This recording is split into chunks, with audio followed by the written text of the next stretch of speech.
Thân chào các bạn, xem video hay thì hãy cho kênh một like, một đăng ký và một cốc trà sữa nhé. Yêu, đêm khuya tôi đang ngủ ngon thì bị tiếng tin nhắn điện thoại kêu đinh dong đánh thức. Tôi bực mình cầm điện thoại xem. Đó là tin nhắn từ nhóm chủ sở hữu. Tôi bấm vào xem. Là tin nhắn từ quản lý tài sản. Tin nhắn nhấn mạnh bởi phông chữ đậm màu đỏ. Tiểu khu một đơn vị đã bị quỷ dị xâm nhập. Mọi người hãy tuân thủ các quy tắc sau một.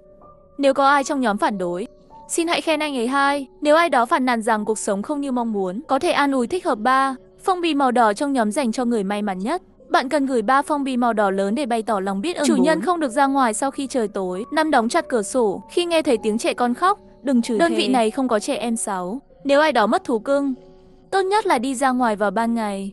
Một số chủ sở hữu tài sản bạn có thể tin tưởng, cần giúp đỡ có thể tìm kiếm họ.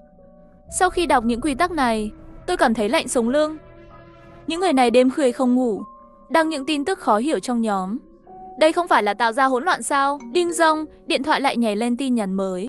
Có một chủ sở hữu trong nhóm đang trả lời chủ tài sản. Bạn đọc quá nhiều tiểu thuyết phải không? Có thời gian làm ở đây không? Tốt hơn là dành một chút thời gian để tìm hiểu thêm tiểu khu. Đúng rồi, nhân viên quản lý tài sản đi ra giải thích một chút, sau đó chủ nhân bên cạnh cũng làm theo. Nhưng người quản lý tài sản dường như không nhìn thấy, lâu rồi không trả lời. Rồi họ thay đổi chủ đề bàn tán, tiền bây giờ thật khó kiếm. Tôi chỉ kiếm được 7 con số trong tháng này. Xem tin nhắn của chủ sở hữu năm 1803 khiến tôi nhớ đến quy tắc đầu tiên. Cho dù có thật hay không, tôi vội vàng gửi một câu đại ca, anh thật giỏi. Và thêm một nhãn dán biểu cảm ghen tị, hãy dạy chúng tôi cách kiếm được nhiều tiền như vậy. Lúc này, chủ nhân của năm 1901 nói rằng cô vẫn tin sự thật. Cách màn hình còn không phải là tùy tiện bốc phét sao? Đôi khi tiếng len keng nghèo. Xem tin nhắn từ năm 1901, tôi chợt nhận ra quy tắc đầu tiên mà anh ta đã xáo phạm. Tim tôi đập nhanh hơn. Không biết chuyện gì sẽ xảy ra. Rất nhanh chủ sở hữu năm 1901 đã được một gợi ý trò chuyện nhóm xuất hiện trong nhóm. Lúc đó trong nhóm im lặng. Quản lý tài sản cũng gửi tin nhắn vào lúc này. Chủ nhân năm 1901 xáo phạm quy tắc sắp bị xóa khỏi nhóm. Nhìn vào phông chữ đậm màu đỏ trên màn hình, tôi nắm chặt điện thoại, thật lố bịch. Đang nghĩ vậy, toàn bộ tòa nhà bao phủ bởi tiếng hét vang lên khắp bầu trời. Đơn vị 1 của chúng tôi có một thang 3 hộ. Tôi sống năm 1903 năm 1901. Ngay cửa đối diện của tôi, âm thanh nghe rất rõ. Chủ của các tầng khác cũng nghe thấy. Trong nhóm lập tức rối loạn. Đó là tiếng hét của chủ sở hữu 1. Có lẽ hắn đã bị giết. Chẳng lẽ quy tắc do quản lý tài sản gửi đều là thật sao? Cũng may là vừa rồi tôi đã khen anh. Nhưng không sao, tại sao lại phân tán trong nhóm? Chủ nhân năm 1901 bị bạn làm hại. Tôi không biết quy tắc này là thật.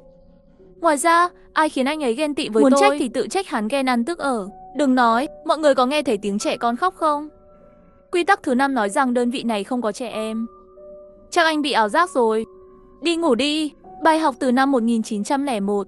Không ai dám bỏ qua quy tắc nữa. Trong nhóm rất yên tĩnh, nhưng tiếng khóc rất lớn. Đột nhiên, chủ sở hữu 1503 ít nói đã gửi một tin nhắn trong nhóm. Quy tắc thứ 5 là giả. Nhà tôi có con nhỏ. Tiếng khóc là do nhà tôi chuyển ra. Đứa bé bị sốt cao. Nhà ai có thuốc giảm sốt xin hãy giúp chúng tôi. Sao chúng tôi biết anh nói thật? Nếu anh muốn hại chúng tôi thì sao? Tôi thề có Chúa, tôi không nói dối. Cứu một mạng người còn hơn xây phủ đồ 7 tầng. Làm ơn giúp tôi. Chủ nhân 1503 nói xong, gửi hình ảnh của một em bé mũm mĩm. Và trong nhóm, đây là con trai tôi. Lúc đầu thằng bé rất dễ thương. Nếu không hạ sốt, thằng bé sẽ bị biến thành kẻ ngốc. Chủ sở hữu 1501, anh đang ở đối diện cửa chủ sở hữu 1503. Anh có thấy đứa bé nào không? Tôi cầm tay điện thoại hát một chút. Nếu chủ sở hữu 1503 thực sự có con, điều đó có nghĩa là quy tắc thứ 5 là sai. Lúc này nhân viên quản lý tài sản lại gửi tin nhắn. Một trong 7 quy tắc là sai. Vậy 1503 gia đình có con thật. Nhà ai có thuốc hạ sốt, nhưng có thuốc cũng không gửi được. Quy tắc thứ 4, nói chủ nhân không được ra ngoài sau khi trời tối. Cả nhóm lại rơi vào im lặng. Tôi đã lặp lại 7 quy tắc đó. Sau khi trời tối, chủ nhân không được ra ngoài, nhưng không nói chủ tài sản không được ra ngoài. Và quy tắc thứ 7, một số người có thể tin tưởng, có người cần giúp đỡ có thể tìm kiếm họ. Tôi vội vàng gửi tin nhắn trong nhóm. Chủ sở hữu 1503 theo điều 7 của quy tắc, anh có thể tìm kiếm sự giúp đỡ của chủ tài sản. Cảm ơn chủ nhân năm 1903. Tôi sẽ liên hệ với quầy lễ tân của tài sản. Quy tắc thứ 7 nói, một phần tài sản có thể tin tưởng, nói cách khác còn có những người không thể tin tưởng. Vậy tôi tìm quầy lễ tân hay là tìm bảo vệ giúp? Chúng tôi cũng không biết, anh tự quyết định đi. Tôi thường nói chuyện với cô gái nhỏ ở quầy lễ tân. Cô ấy có vẻ rất tốt bụng. Rồi cả nhóm lại rơi vào im lặng. Không lâu, có tiếng bước chân trong hành lang. Ngay sau đó là tiếng gõ cửa. Ngay khi chúng tôi nghĩ rằng chủ sở hữu 1503 đã chọn đúng, trong hành lang lại truyền đến tiếng hét chói tai. Sau đó, lời nhắc chủ sở hữu 1503 bị xóa khỏi trò chuyện nhóm xuất hiện. Lập tức toàn bộ đơn vị người đều lục thần không chủ. Chủ nhân 1503 chọn nhầm rồi. Nói rõ quy tắc thứ 7, lễ tân không đáng tin cậy. Tôi vừa nhìn thấy từ mắt người gõ cửa 1503 không phải là cô gái ở quầy lễ tân, mà là bảo vệ. Lời nói của chủ nhân 1501 khiến chúng tôi lại rơi vào hoảng loạn. Nếu những gì chủ sở hữu 1501 nói là rõ chủ sở hữu 1503 đã nói dối trước đó. Anh ta nói gọi cho lễ tân, thực ra là gọi cho bảo vệ. Nếu 1501 nói dối thì sao? Lúc này, lại xuất hiện một tin nhắn từ nhân viên quản lý tài sản. Một đơn vị có tổng cộng 15 hộ, khi chỉ còn một hộ, quy tắc tự động hủy bỏ. Điều này rõ ràng là để chúng ta giết nhau. Lời nói của chủ sở hữu 1501 lúc này còn đáng ngờ. Trong nháy mắt, trong nhóm yên tĩnh khủng khiếp. Chủ nhân năm 1803 đột nhiên gửi một phong bì màu đỏ. Có thể là để giảm bớt bầu không khí căng thẳng này. Nhìn thấy phong bì màu đỏ, tôi vô thức bấm vào. Có thể là thói quen lấy phong bì màu đỏ bình thường. Không ngờ tôi lại là người may mắn nhất. Nhưng rất nhanh tôi hối hận. Bởi vì quy tắc thứ 3, người nhận phong bì màu đỏ trong nhóm là người may mắn nhất. Bạn cần gửi 3 phong bì màu đỏ lớn để bày tỏ lòng biết ơn. Phong bì màu đỏ lớn rốt cuộc là bao nhiêu tuổi? Một khi tôi gửi nhầm có phải sẽ tiêu đời không? Tôi để não làm việc hết công suất. Tất cả chìa khóa đều ở trên chữ to này. Nếu chỉ theo nghĩa đen, tôi ghi chủ 3 phong bì màu đỏ là phong bì màu đỏ lớn. Có được không? Nếu lớn có nghĩa là số tiền cũng phải nhiều. Tôi phải gửi thêm bao nhiêu nữa? Tôi vẫn còn do dự. Quản lý tài sản đã đếm ngược trong nhóm 10. Đếm xong số tôi vẫn chưa gửi. Tôi sẽ bị xóa sổ. Tiền là vật ngoài thân. Đây là cuộc sống của tôi. Không thể mặc cả nữa. Tôi gõ nhanh trên điện thoại. Cuối cùng, gửi 3 phong bì màu đỏ lớn trước khi đếm ngược kết thúc. Tôi không dám thở. Rùng mình. Như ngồi trên ngàn mũi kim, 5 phút trôi qua nhanh thôi. Tôi không nhận được gợi ý bị loại bỏ. Rõ ràng là tôi đã đặt cược đúng, nhưng tôi thấy phong bì màu đỏ không ai đặt hàng. Mọi người đều sợ vô tình bị xóa sổ. 5 phút nữa trôi qua, chủ nhân năm 1801 nhận được phong bì màu đỏ của tôi. Ngay sau đó phong bì màu đỏ được chấp nhận. Nhận xong, may mắn quá. 3 cái may mắn nhất đều là người. Chủ nhân năm 1801 là một phụ nữ hơn 40 tuổi. Tôi đã thấy 2 lần. Nghe nói từ khi mất chồng mất con, ở một mình cho đến bây giờ, vẫn là một món hơi nhỏ. Người mặc cả từng cân khi chuyện xảy ra. Chủ nhân năm 1803, không phải cô đã cướp rồi sao? Không đúng, chủ sở hữu năm 1901 và 1503 đã được xóa khỏi nhóm. Về lý thuyết, cộng với nhân viên quản lý tài sản còn 14 người. Sao chỉ còn 13 người? Tôi nhanh chóng đi xem ghi chú của chủ sở hữu. Tìm thấy mất tích là chủ sở hữu 1503. Tôi đã xem qua lịch sử trò chuyện trên mạng. Khi tìm thấy chủ sở hữu năm 1803, quản lý tài sản cũng khen ngợi anh ta. Chẳng lẽ hắn là chủ nhân 1503? Xem ra muốn sống đến cuối cùng, ngoài việc tuân thủ các quy tắc, mọi người cũng có thể tìm nhân viên quản lý tài sản. Bởi vì anh ta là chìa khóa để giải mã sự thật. Các chủ sở hữu trong nhóm vẫn trò chuyện sôi nổi. May mắn nhất có ích gì? Không phải là phải gửi thêm 3 phong bì màu đỏ lớn nữa đâu. Gì đếm ngược rồi?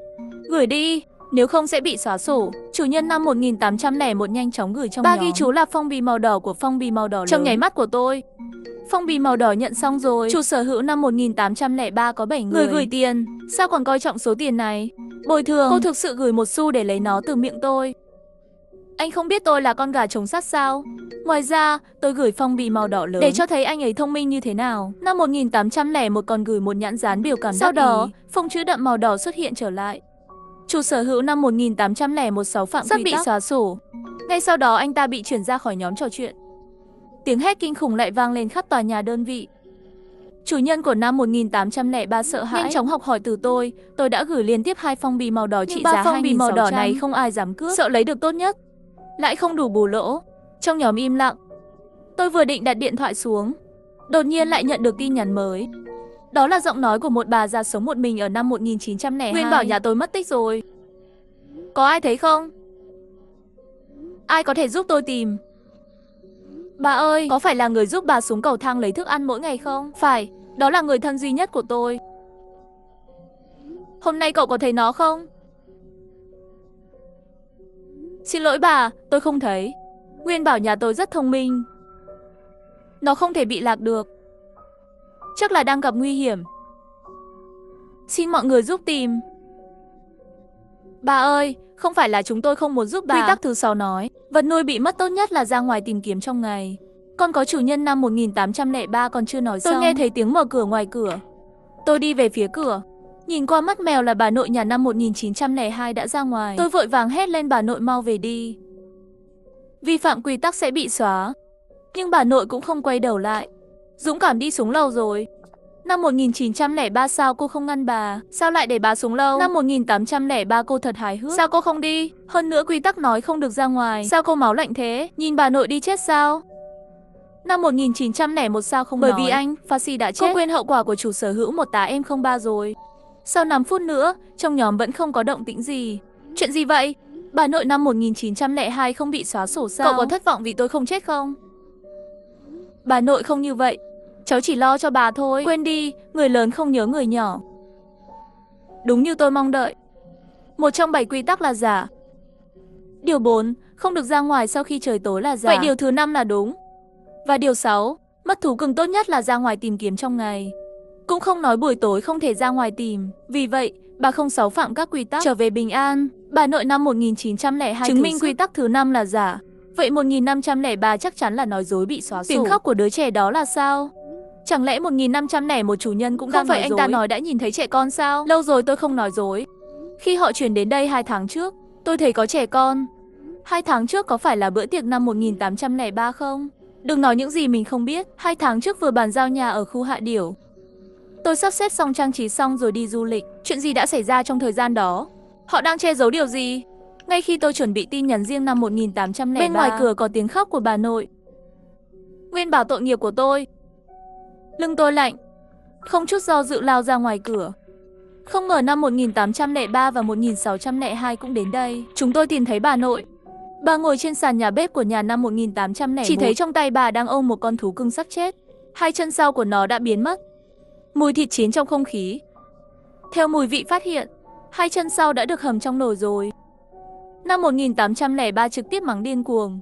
Tham lợi nhỏ rẻ thì thôi, ngay cả một con chó cũng không tha. Tôi vô thức nhìn về phía chủ nhân năm 1803 không ngờ tới. Anh ta mặc giản dị, râu kèo nĩa, không giống một người thu nhập 7 con số. Năm 1803 dường như nhận thấy vẻ mặt của tôi. Bất an nói nếu bà nội không sao, tôi sẽ về nhà trước. Sau đó tôi tiếp quản biên chăn trong tay bà nội. 1602 nâng bà lên. Chúng tôi cùng nhau giúp đỡ và đưa bà ấy về nhà. Sau khi giúp bà nội ổn định và bảo bà ấy đừng đi lung tung, mọi chuyện đợi sáng mai nói sau. Tôi vừa về đến nhà và đóng cửa lại. Đột nhiên nghe tiếng bước chân càng đi càng nhanh đến gần.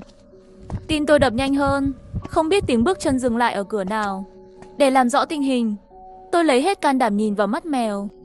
Một người đàn ông mặc đồng phục bảo vệ đứng ở cổng năm 1902. Khi tôi muốn nhìn kỹ hơn, đột nhiên xuất hiện một bàn tay máu che mắt mèo. Tôi sợ đến mức ngồi trên mặt đất run rẩy.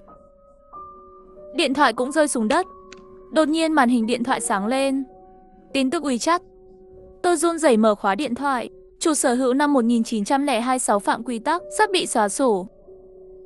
Ngay lập tức, anh ta bị một tin nhắn gợi ý trò chuyện của chủ nhân năm 1903, năm 1902 chết như thế nào. Cô có thấy không? Phải mất một thời gian dài tôi mới hồi phục. Tôi không biết. Có lẽ bà đã nhờ bảo vệ giúp đỡ. Tôi đã nói là tôi không nói dối. Bảo vệ không thể tin được vì quy tắc thứ 4 là giả.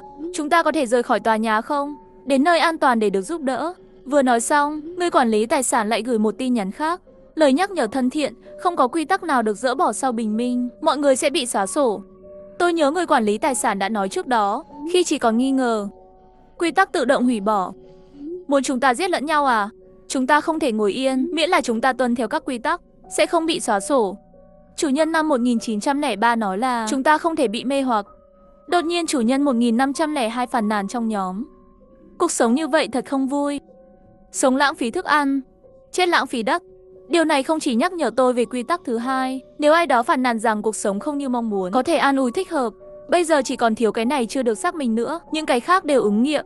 Chú, có gì không vui thì nói cho chúng tôi biết. Tốt chết còn hơn sống. Trên đời này có rất nhiều người sống sót. Đời trước tôi không biết là tạo nghiệp gì. Trên đời này một tên khốn như vậy. Tôi đã ngăn con dâu tôi ly hôn với anh ta, khiến anh ta mất mạng. Trái tim tôi thắt chặt. Chú, con trai chú là chủ sở hữu 1503 thứ 2 bị sát hại. Con trai không hiếu thảo đó, chú vẫn chưa gửi xong. Chủ nhân 1501 gửi tin nhắn. Chú ơi, chú chờ trước. Tôi có một tin tốt muốn chia sẻ với mọi người. Bố tôi vừa gọi cho tôi, nói gia đình chúng tôi có tài sản 5 tỷ. Ha ha ha, sao lại có một cái khác? Mọi người cứ khen đi, tôi đăng nhập. Điện thoại hiển thị không có mạng, tôi nhanh chóng chuyển sang lưu lượng truy cập. Kết quả điện thoại lại hiển thị không có tín hiệu. Tôi nhanh chóng đi mở cửa sổ tìm tín hiệu. Tôi đưa điện thoại ra ngoài cửa sổ, chỉ có một chút tín hiệu. Tin nhắn cứ xoay vòng. Sau 1 phút cuối cùng cũng gửi đi rồi. Thật sự quá đáng sợ. Tôi ngồi trên giường. Đột nhiên, tin tức của quản lý tài sản lại xuất hiện trong nhóm. Chủ sở hữu 1502160111603 và năm 1826 phạm quy tắc. Tiêu diệt tập thể chủ sở hữu, trong nhóm chỉ còn 7 người. Từng giờ từng phút trôi qua thật đáng sợ. Lúc này WeChat lại nhận được tin nhắn. Là chủ nhân 1602 tin nhắn riêng cho tôi. Chắc chắn là chủ sở hữu năm 1803 để cứu mạng và giết chết các chủ sở hữu khác. Trước đây là Quầy Lễ Tân gõ cửa 1503. Chủ sở hữu 1501 nói dối có thể thấy Quầy Lễ Tân và bảo vệ đều không đáng tin cậy. Khi tôi không biết làm thế nào để trả lời, quản lý tài sản tin nhắn riêng cho tôi. Không ai có thể tin được. Tôi không biết anh ta gửi hàng loạt hay chỉ nhắn tin riêng cho tôi tò mò. Vẫn gửi tin nhắn cho 1602. Sao anh biết người gõ cửa không phải bảo vệ? Tính theo thời gian và âm thanh, bảo vệ chắc cũng đi từ tầng 17 lên tầng 19. Theo suy luận trước đây của tôi, chủ sở hữu 1503 là người quản lý tài sản. Vậy 1701 và 1702 có thể không? Quầy lễ tân và nhân viên bảo vệ theo quy tắc thứ 7. Quầy lễ tân và an ninh không đáng tin cậy. Người duy nhất có thể tin tưởng là nhân viên quản lý tài sản. Tôi nhớ lại lời của người quản lý tài sản, không thể tin bất cứ ai.